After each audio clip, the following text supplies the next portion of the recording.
అందరికీ నమస్కారం. రఘురామ్స్ గాంధీగిరి యూట్యూబ్ ఛానల్కి స్వాగతం, సుస్వాగతం. ఈరోజు మనం తీసుకున్నటువంటి అంశం, మనం ఎందుకు సంతోషంగా ఉండలేకపోతున్నాం అన్న దాని గురించి ఈరోజు మనం మాట్లాడదాం. సంతోషంగా ఉండాలని ప్రతి ఒక్కరు కూడా కోరుకుంటాం. నిజంగా సంతోషంగా ఉంటే దానంత బలం మరొకట్లేదు. ఎప్పుడూ నిరాశ నిస్పృహలతో విచారంగా కూర్చున్నటువంటి మనిషికి జీవితాన్ని ఆనందిస్తూ సంతోషిస్తూ ఎంజాయ్ చేసేటటువంటి మనిషికి చాలా తేడా ఉంటుంది. ఆరోగ్యపరమైనటువంటి సమస్యలు లేకుండా ఎప్పుడూ చిరునవ్వుతో మనిషి జీవితం గడపడం అంత అదృష్టం మరొకట్లేదు. అయితే ఇది ఇలా జరగాలి అని అంటే మన చేతుల్లోనే ఉంది, మన ఆలోచనలోనే ఉంది, మన జీవితాన్ని చూసేటటువంటి కోణంలోనే ఉంది. అయితే ఈ ఆలోచనలు మనం ఎలా ఉండాలి, ఎలా ఉంచుకోవాలన్న దాని గురించి కొంచెం తెలుసుకోగలిగితే మనం కూడా ఎప్పుడూ సంతోషంగా ఆనందంగా జీవించడానికి అవకాశం అనేది ఉంటుంది. మన సంతోషం కోల్పోవడానికి ప్రధానమైనటువంటి కారణాలు ఏంటంటే ఎదుటి వాళ్ళ గురించి మనం ఎక్కువగా ఆలోచించడం, అందరినీ సంతోష పెట్టాలని తపన పడడం, తాపత్రయపడటం. ఇది చాలా పెద్ద సమస్య నిజంగా. కుటుంబంలో మరి ముఖ్యంగా మనతో పాటు అందరూ సంతోషంగా ఉండాలనేటువంటి ప్రయత్నంలో నిన్ను నమ్ముకున్నటువంటి వాళ్ళు, నీ మీద ఆధారపడినటువంటి వాళ్ళు, లేదా నువ్వు ప్రేమిస్తున్నటువంటి వాళ్ళు చాలా సంతోషంగా ఆనందంగా ఉండాలని చెప్పి నీ సంతోషాన్ని త్యాగం చేయడం ఎక్కువ కనిపిస్తూ ఉంటుంది. ఎప్పుడు కూడా మనం ఎవరికైనా ఏదైనా ఇవ్వాలి అని అంటే ముందు మన దగ్గర అది ఉండాలి అనేటువంటి వాస్తవాన్ని మనం గుర్తుంచుకోవాలి. ముందు నువ్వు సంతోషంగా ఉన్నప్పుడు మాత్రమే ఎదుటి వ్యక్తులను నువ్వు సంతోషపెట్టగలవు, నీ దగ్గర ఉన్నటువంటి సంతోషాన్ని వాళ్ళకి పంచగలవు అనేటువంటి నిజం మనం తెలుసుకోగలిగితే అసలు ముందు మనం సంతోషంగా ఉండడానికి ఏం చేయాలి అన్నది మనకు అర్థమవుతుంది. ఏం చేస్తే నువ్వు సంతోషంగా ఉంటావు, ఏ పనిని నువ్వు చేస్తే సంతోషంగా ఉంటావు, ఇది మొట్టమొదట నువ్వు తెలుసుకోవాల్సినటువంటి అవసరం ఉంది. ఆ సంతోషాన్ని నువ్వు ప్రోగు చేసుకున్న తర్వాత మిగిలిన వాళ్ళకి పంచేటటువంటి ప్రయత్నం చేయి. అందరినీ సంతోష పెట్టడం అనేది జరగనటువంటి పని. అలా చేయాలని అనుకుంటే మొట్టమొదట నువ్వు సంతోషాన్ని వదులుకోవాల్సినటువంటి అవసరం అనేది ఉంటుంది. నీ దగ్గర లేనటువంటి ఆ సంతోషాన్ని ఎదుటి వాళ్ళకి పంచాలనుకోవడం అంత మూర్ఖత్వం మరొకట్లేదు. అది ఎలా సాధ్యమవుతుంది? అది ఎట్టి పరిస్థితుల్లోనూ సాధ్యం కాదు. మొట్టమొదట నువ్వు సంతోషంగా ఉండడానికి ప్రయత్నం చేయి. నువ్వు ఎలా జీవిస్తే సంతోషంగా ఉంటావు అలా జీవించడానికి ప్రయత్నం చేయి. ఏం చేస్తే నువ్వు సంతోషంగా ఉంటావు, ఎక్కడ గడిపితే నువ్వు సంతోషంగా ఉంటావు, ఈ విషయాలను మొట్టమొదటి నువ్వు తెలుసుకుని ముందు నువ్వు సంతోషంగా ఉండడానికి నువ్వు ప్రయత్నం చేస్తే ఆ సంతోషాన్ని ఎదుటి వాళ్ళకి పంచిపెట్టడానికి అవకాశం ఉంటుంది. ఇది స్వార్థం కదా అంటే ఇది స్వార్థం మాత్రం ఎట్టి పరిస్థితుల్లో కాదు. నీ జీవితం నీకు నచ్చినట్టుగా నువ్వు ఉండకపోతే, నీకు నచ్చినటువంటి పని నువ్వు చేయలేకపోతే, ఎదుటి వ్యక్తి సంతోషం కోసం నీ యొక్క సంతోషాన్ని వదిలేసుకునేటువంటి ప్రయత్నం చేస్తే జీవితం ఒక నరకప్రాయంగా ముందుకెళ్ళేటువంటి పరిస్థితి ఉంటుంది. మొట్టమొదటి అంశం నువ్వు ఇది గుర్తుపెట్టుకో. రెండోది, ఈ సమాజంలో బాగా ఎక్కువైపోయినటువంటిది ఏంటంటే ఎదుటి వాళ్ళని పోల్చుకొని ఆ విధమైనటువంటి జీవితం మన దగ్గర ఉండాలని కోరుకోవడం. మనిషి ఎప్పుడు కూడా అసలు నీ దగ్గర ఏమున్నాయో అది చూసుకో. దాన్ని అసలు నిజంగా నువ్వు పూర్తిగా వినియోగించుకుంటున్నావో లేదో చూసుకో. నీ కుటుంబ సభ్యులు ఉన్నారు, లేదా నీకు సంబంధించినటువంటి ఎన్నో రకాలైనటువంటి సౌకర్యాలు ఉన్నాయి, వసతులు ఉన్నాయి. ఆ ఉన్నదానికి మనం ఆనందపడాలి తప్పించి లేని దాని గురించి తాపత్రయపడకూడదు. అవి నీ దగ్గర ఉన్నవి కూడా చాలామంది దగ్గర లేవు. ఆ వాస్తవాన్ని గ్రహించు. నీకు ఉన్నటువంటి పరిస్థితులు కూడా అంతకన్నా ధీరమైనటువంటి పరిస్థితుల్లో జీవిస్తున్న వాళ్ళు ఎంతోమంది ఉన్నారు. అందుకని నీ దగ్గర ఉన్నదాని గురించి ఆలోచించాలి తప్పించి ఎదుటి వాళ్ళకి ఉంది నాకు లేదు అనేటువంటి ఆలోచన అనేది మనం పక్కన పెట్టాలి. నీ దగ్గర ఉన్నటువంటి దాన్ని పూర్తిగా వినియోగించుకునేటువంటి ప్రయత్నం చేయి. దాంతో సంతృప్తి పడేటువంటి ఆలోచన చేయి. ఏది కావాలనుకున్నా సరే నువ్వు కష్టపడితే వస్తుంది, నువ్వు ప్రయత్నం చేస్తే వస్తుంది అనేటువంటి ఆలోచన ధోరణితో ఉండే, కానీ ఏది ఆయాచితంగా రాదు అనేటువంటి వాస్తవాన్ని గ్రహించు.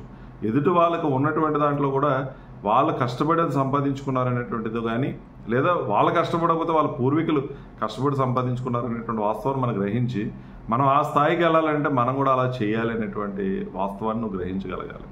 ఇది మనం చేయాల్సినటువంటిది. అలాగే బయట ప్రపంచంలో కుటుంబంలో అందరినీ సంతోష పెట్టాలని ఎలా ప్రయత్నం చేస్తున్నావో, నువ్వు పనిచేస్తున్నటువంటి ఆఫీసులో కానీ మరి ఎక్కడైనా కానీ వాళ్ళని కూడా సంతోష పెట్టాలని నువ్వు ప్రయత్నం కనుక చేస్తే చాలా ఇబ్బందులు పడతావు. నీ పని ఎంతవరకు బాధ్యతాయుతంగా చేస్తున్నావు, నీకు అప్పగించినటువంటి పని ప్రయత్నం లోపలేక నువ్వు చేస్తున్నావా లేదా, వాస్తవంలోనే జీవిస్తున్నావా, ఇటువంటి విషయాలు తెలుసుకొని నువ్వు ప్రయత్నం చేయాలి తప్పించి అనవసరంగా వాళ్ళని కూడా సంతోషపెట్టాలనేటువంటి ప్రయత్నం కనుక నువ్వు చేయగలిగితే ఎన్నో విషయాలను వదిలేసుకోవాలి.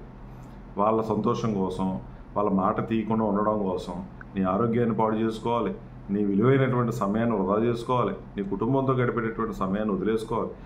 ఇవన్నీ వదిలేసుకుంటే నీకు సంతోషం, ఆనందం ఎక్కడి నుంచి వస్తుంది?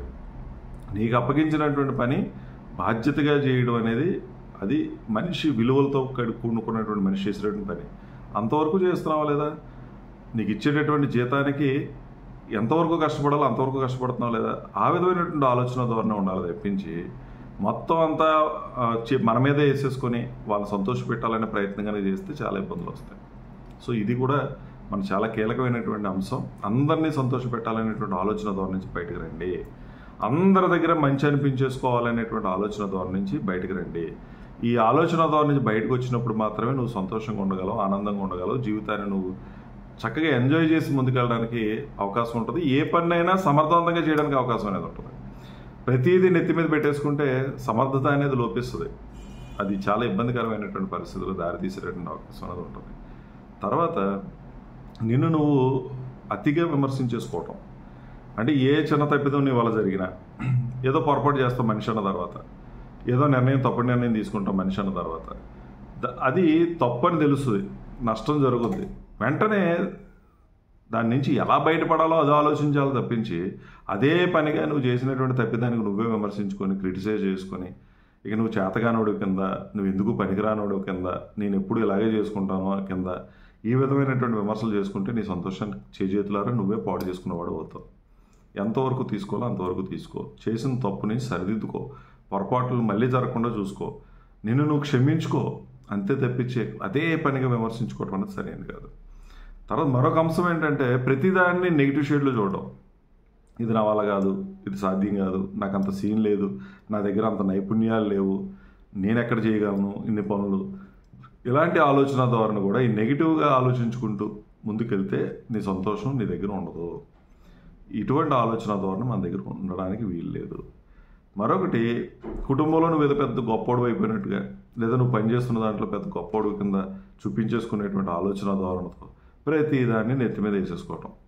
నిజంగా చేయాల్సిన చాలామంది ఉన్నప్పటికీ కూడా వాళ్ళు ఎవరికి ఆ పని అప్పగించకుండా అన్నీ నువ్వే చేయాలనేటువంటి తపన పడడం, తాపత్రయపడడం, క్రెడిట్ అంతా నువ్వే సంపాదించేయాలనేటువంటి ఆలోచన, లేదా ఎదుటి వారి మీద అపనమ్మకం. అబ్బాయి ఈ పని ఆడికి అప్పగిస్తే ఆడు చేయలేడు, ఆడికి అంత సమర్థత లేదు, పాడైపోతే ఇబ్బంది పడతాం, ఆడికి అప్పగిస్తే నా మాట వచ్చేస్తుంది. ఇటువంటి ఆలోచన దానితో చాలామంది చేసేటటువంటి పొరపాట్లు. ఇంట్లో ప్రతిదీ ఆళ్ళే చేసేస్తారు. మరి ముఖ్యంగా ఆడవాళ్ళు కూడా. ఇంట్లో 4-5 ఆడవాళ్ళు ఉన్నప్పటికీ కూడా అన్నీ నేనే చేయాలనేటువంటి ధోరణితో, అది అత్తగారు అవ్వచ్చు, కోళ్ళు అవ్వచ్చు, ఎవరు పెత్తనం తీసుకుంటే వాళ్ళు, అంటే పెత్తనం ఎక్కడ చేజారిపోద్ది అనేటువంటి ఆలోచన. అలాగే ఆఫీసులో ఎవరు నన్ను బిటౌట్ చేసి ముందుకెళ్ళిపోతారనేటువంటి భయం. ఇటువంటి ఆలోచన ధోరణితో ప్రతిదీ నేనే చేయాలి, ప్రతిదీ నా నుంచే జరగాలి, ప్రతి నిర్ణయం నేనే తీసుకోవాలి, ఇటువంటి ఆలోచన ధోరణితో కనుక నువ్వు ఉన్నట్టయితే ఖచ్చితంగా నీ సంతోషం అనేది గాలిలో కలిసిపెట్టే అవకాశం అనేది ఉంటుంది. అటువంటి ఆలోచన ధోరణి కూడా మన దగ్గర ఉండడానికి వీల్లేదు. ఎవరు చేసే పని వాళ్ళకి అప్పగించాలి. వాళ్ళతో పని సమర్థవంతంగా చేయించుకునేటువంటి బాధ్యత నువ్వు తీసుకోవాలి. సమాజంలో ఉన్నప్పుడు అందరి కంట్రిబ్యూషన్ ఉన్నప్పుడు, లేదా ఒక ఆర్గనైజేషన్లో పనిచేసేటప్పుడు అందరి కంట్రిబ్యూషన్ ఉన్నప్పుడు మాత్రమే ఆ సక్సెస్ అనేది త్వరగా సాధించగలుగుతాం. చేసేటటువంటి పనిలో సమర్థత ఉంటుంది. ఎవరు కూడా అలసిపోవాల్సిన పని లేదు, ఎవరు ఇబ్బంది పడాల్సినటువంటి అవసరం కూడా ఉండదు. అటువంటి ఆలోచన ద్వారా నీలో ఉంటే దాన్ని కూడా విడిచిపెట్టు. సక్సెస్ అనేది అందరూ పంచుకునేటువంటిది అనేటువంటి వాస్తవాన్ని నువ్వు గ్రహించాలి తప్పించి నేనొక్కడనే క్రెడిట్ కొట్టేయాలనేటువంటి ఆలోచన దాంతో ప్రయత్నం చేస్తే అది కూడా సక్సెస్ అవ్వడానికి చాలా ఇబ్బంది అవుతుంది. నీ ఆనందాన్ని, నీ సంతోషాన్ని నీ అంతటి నువ్వే పాడు చేసుకున్నటువంటి వ్యక్తి అవుతావు. కాబట్టి అంటే ఇక్కడ మనం ఓవరాల్గా మాట్లాడుకుంటే అంతా మన ఆలోచనలకు సంబంధించినటువంటి అంశాలే. అంటే సంతోషం నీ చేతుల్లోనే ఉంది, నీ ఆలోచనలోనే ఉంది, నీ ప్రవర్తనలోనే ఉంది, నీ మాటలోనే ఉంది, అన్నీ నీలోనే ఉన్నాయి. నువ్వు తీసుకునేటువంటి అంశం ఏ రకంగా తీసుకుంటున్నావు, పాజిటివ్గా తీసుకుంటున్నావా, నెగిటివ్గా తీసుకుంటున్నావా? నువ్వు చేసినటువంటి తప్పిదాన్ని నీ అంతటా నువ్వు క్షమించుకుంటున్నావా, క్షమించుకోలేకపోతున్నావా? నువ్వు ఎదుటివాడిని క్షమించాలి, నిన్ను కూడా నువ్వు క్షమించుకోవాలి. అందరూ మనకు నచ్చినట్టుగా ఉండరు. వాళ్ళ ఇంట్రెస్ట్లు వాళ్ళకు ఉంటాయి, వాళ్ళ ఇంటెన్షన్ వాళ్ళకు ఉంటుంది, వాళ్ళకి ఒక పర్సనల్ లైఫ్ ఉంటుంది. అంతేగాని అందరూ నీకు నచ్చినట్టుగా ఉండాలని, ఎవరికి అందరూ నువ్వు చెప్పినట్టుగా వినాలని ఆడికి స్వేచ్ఛ ఉంటుంది కదా, వాడిది జీవితమే కదా. అందుకని అందరూ నీ మాట వినాలి, నీకు నచ్చినట్టుగా ఉండాలని ఆలోచించుకోవడం కూడా మన తప్పే. నువ్వు వాళ్ళ కోణం నుంచి కూడా ఆలోచించేటటువంటి ఆ పరిస్థితులు నువ్వు ఉండాలి. నువ్వైతే ఏం చేస్తావు అన్నది, అబ్బాయి నేను చాలా కమిటెడ్ అండి, నేను 24 గంటలు పనిచేసేస్తాను ఈ సంస్థ కోసం అని నీకు అనిపించవచ్చు, ఈ కుటుంబం కోసం నా జీవితాన్ని అంతా నేను త్యాగం చేసేస్తాను అని నీకు అనిపించవచ్చు.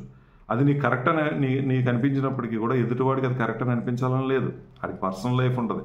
వాడు చేయాల్సిన పని సరిగా చేయకపోతే నిందించు, తప్పుపట్టు, ఏంటి ఇలా చేసేవి నన్ను. అంతేగాని ప్రతీదీ ఇక్కడే ఉండాలి, ప్రతీదీ నీకు చెప్పినట్టే వినాలి, నాతోనే ఉండాలి అనేటువంటి ఆలోచనతో మనకుంటే అది మన తప్పు అవుతుంది. నువ్వు ఎంతవరకు కరెక్ట్గా ఉన్నావు ఇది నువ్వు చెక్ చేసుకో. నీ పని నువ్వు ఎంతవరకు సమర్థవంతంగా చేస్తున్నావు ఇది చెక్ చేసుకో. ఎవరో నీ వైపు వేలెత్తి చూపకుండా ఉండేలా చూసుకో. ఇంతవరకే ఉండాలి తప్పించి ప్రతి దాంట్లోనూ తలదూర్చేసి అందరూ నీ కంట్రోల్లోనే ఉండాలి, అందరూ నేను చెప్పినట్టే వినాలి, నేను ఎలా ఉన్నానో ఎదుటి వ్యక్తి అలాగే ఉండాలి, నా ఆలోచన ఎలా ఉందో ఎదుటి వ్యక్తి ఆలోచన కూడా అలాగే ఉండాలి, ఈ టైప్ కనుక ఆలోచన ఉంటే నీ సంతోషం గాలిలో కలిసిపోతుంది. అందుకని ఈ విషయాలన్నింటినీ మీరు గమనించండి. సంతోషం మన చేతిలోనే ఉంది, మన జీవితాన్ని మనం చూసేటటువంటి కోణంలోనే ఉంది. జీవితం చాలా చిన్నదండి. ఈ చిన్నదైనటువంటి జీవితంలో ఎందుకు ఇవన్నీ?